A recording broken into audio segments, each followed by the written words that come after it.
my made-up look. Granted the makeup's a little heavy, and I could just wash my brushes. I shook the foundation powder up too much, I'll admit. I'm not going to shake it up next time. I tried to blend in the makeup a little bit using some water and all that, and there were some other things, but this is and I'm going to sweat off a lot of the makeup at physical therapy anyway, and can't believe I'm not more centered here, and you'd think I'd be more centered. Same lighting, nothing different, and what I'm going to do really quickly is I'm going to go ahead and look up something, because I was just checking my mail too real quick.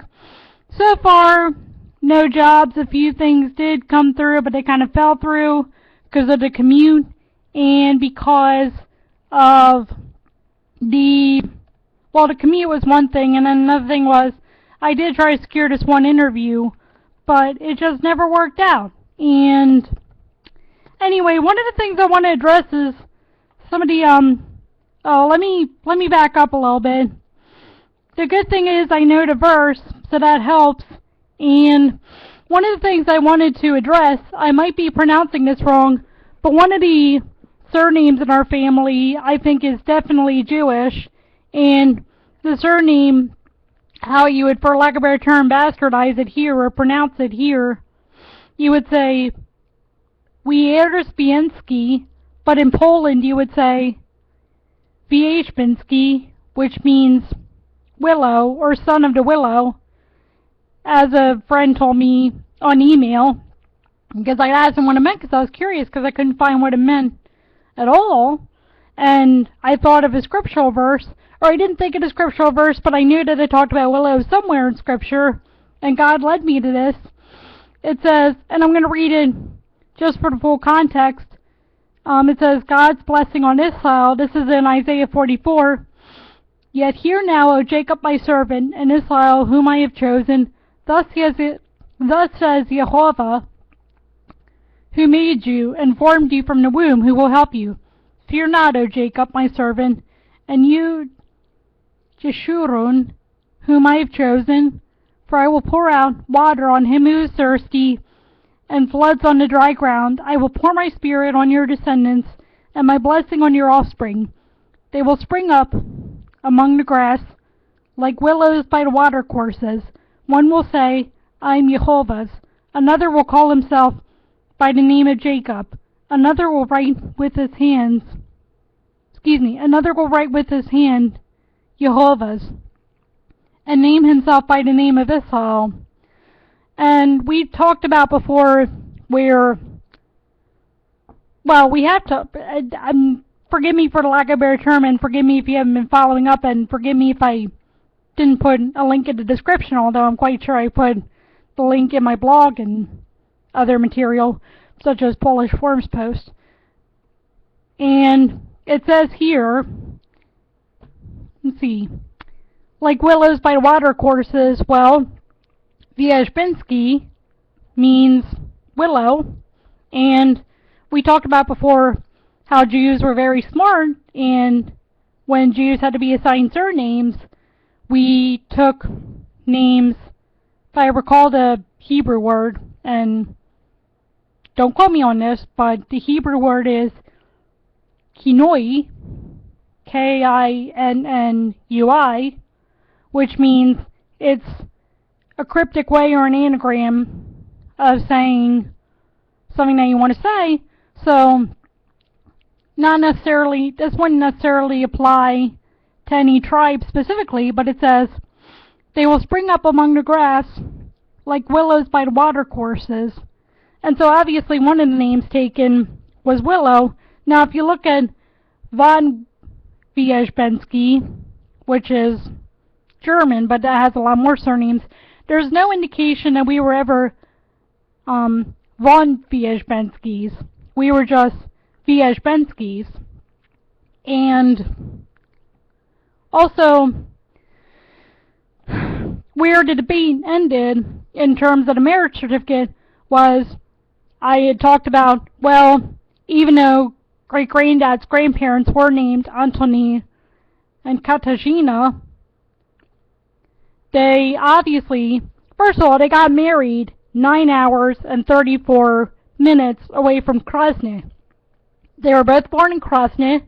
For some reason, one of them was living in Machkova Roda, and they got married there, and they moved back to Krasny, and then they moved to Lipsk. And the thing is, after the January uprising, Poles could not own land. Jews could. They weren't allowed to move up mobily, but they could own land. And also, they did wedding announcements a week apart, first on February 15th, whatever date that was. I don't know the Hebrew date, I don't have it in front of me. I'm going to go look it up as we're talking here, or at least as I'm talking. And the other date they did 2 announcements on was February 22nd. And since I don't have the care right dates, unfortunately, we can go look up February 16th it was.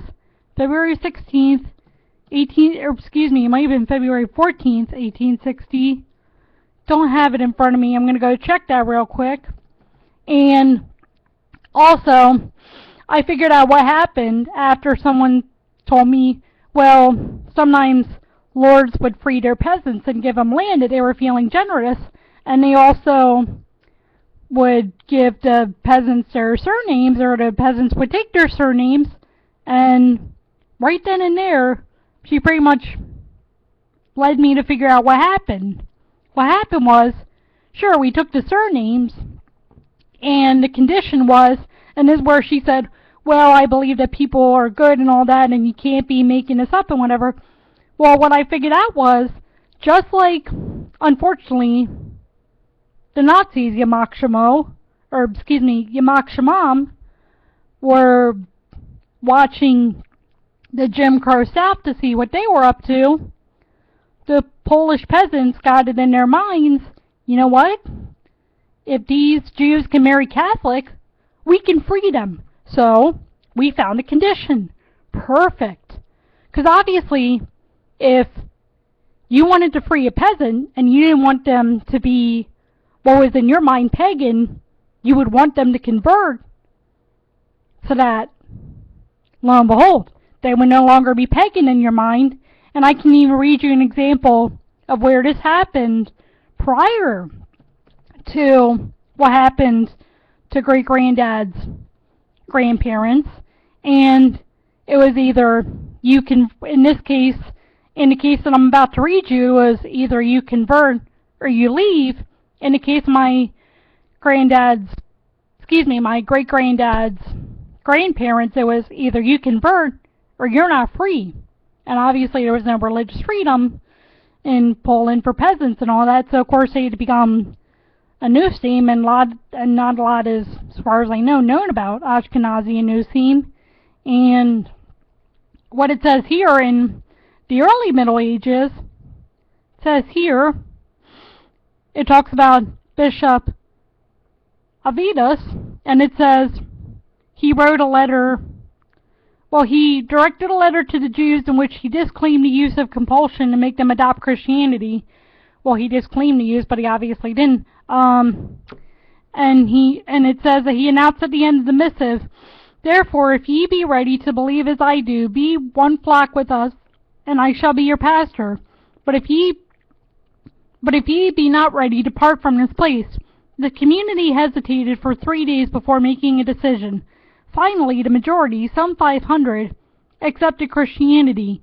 The Christians in Claremont greeted the event with rejoicing. And it talks about how they rejoiced. And then it said, the Jews who preferred exile left for Marseille. And then it says, the poet, it talks about how someone composed a poem, and it says, in 582, the Frankish king Chilperic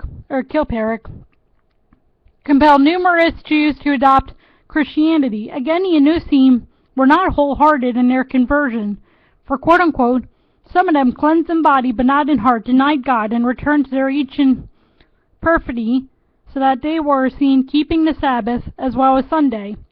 So, Ashkenazim were very smart as to what had happened to their Sephardic brothers and sisters, and people are not good by nature. Look at the Holocaust, for example.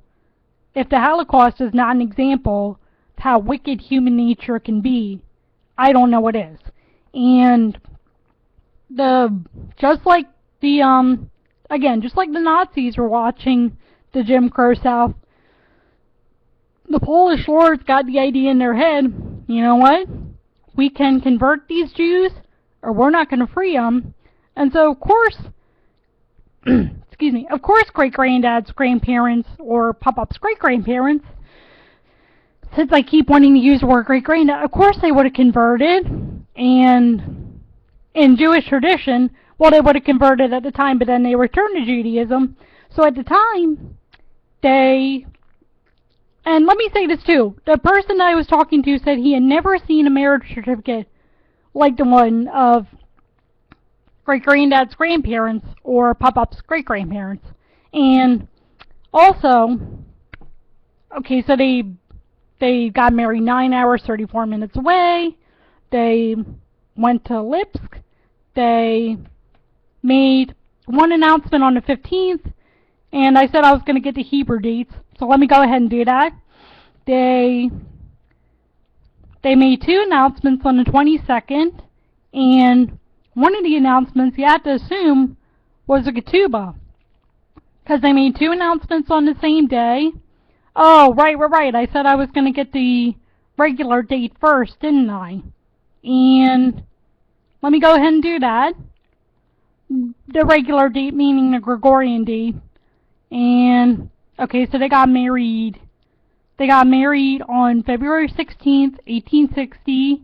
And they got married at 4 p.m. I'm guessing that sunset had not happened by then. And so they got married on 23 Shavat. Let's see. So 23 Shavat, 5620. And that's according to the traditional, or for lack of a better term, the Pharisee date.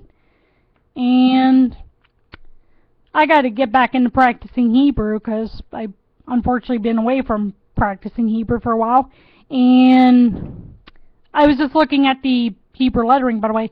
But so they got married on the 23rd of Shavat, 5620, and, or maybe I could say 5620, but 5620 I think makes more sense, because, or maybe 5620, but anyway. So, and then it also said that they were illiterate, but that doesn't mean that they were illiterate per se.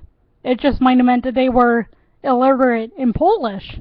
And I can tell you that at least here, there are people, well, obviously there are people from other countries who can't speak English, so they're considered illiterate by our standards, even though they may well be literate in Spanish or Chinese or Arabic or whatever language they speak. But as far as I know, there are people here who are illiterate in English, but they're perfectly illiterate in Hebrew and Yiddish. And so, for purposes of the standards that the Poles applied, of course my great-grandparents would have absolutely been illiterate. But in terms of Hebrew and Yiddish, they weren't illiterate at all. And speaking in a Goyish tongue would have been considered speaking a tref lashon. So of course they were, lashon. So of course they weren't going to speak Polish. And even one of my great-great-grandma's cousins had the Yiddish surname, the Yiddish name, Rokla. So it shows you that they may have well been perfect in terms of literacy in Yiddish and Hebrew, but they weren't literate in Polish, and they chose not to be. And even though some of them did choose to be literate, well, other relatives chose to be literate in Polish and Russian and the other, for lack of a better term, Gentile languages. But it just goes to show you that Anusim are a little more sophisticated than people want to give them credit for. By the way, I'm just checking my email. Nothing's coming through yet. Unfortunately, I got a call from a spammer. That's apparently what I get for applying for a job. You know, spammers pick up on your contact information and what have you. And anyway, let's see. So there's a lot of other stuff I could talk about too, but I have been boring you for roughly, let's see, 15 minutes and 25 seconds, and I think I'm going to end it here at, we're at 15 minutes and 32 seconds, so let me go ahead and bore you for, what is it here? Okay, and 4, 3, 2, 1. Okay, and we're actually going ahead and, well, let me just finish up this minute and go ahead and wrap up and get my mouse on the, well, get my clicker on the stop recording button. And 1,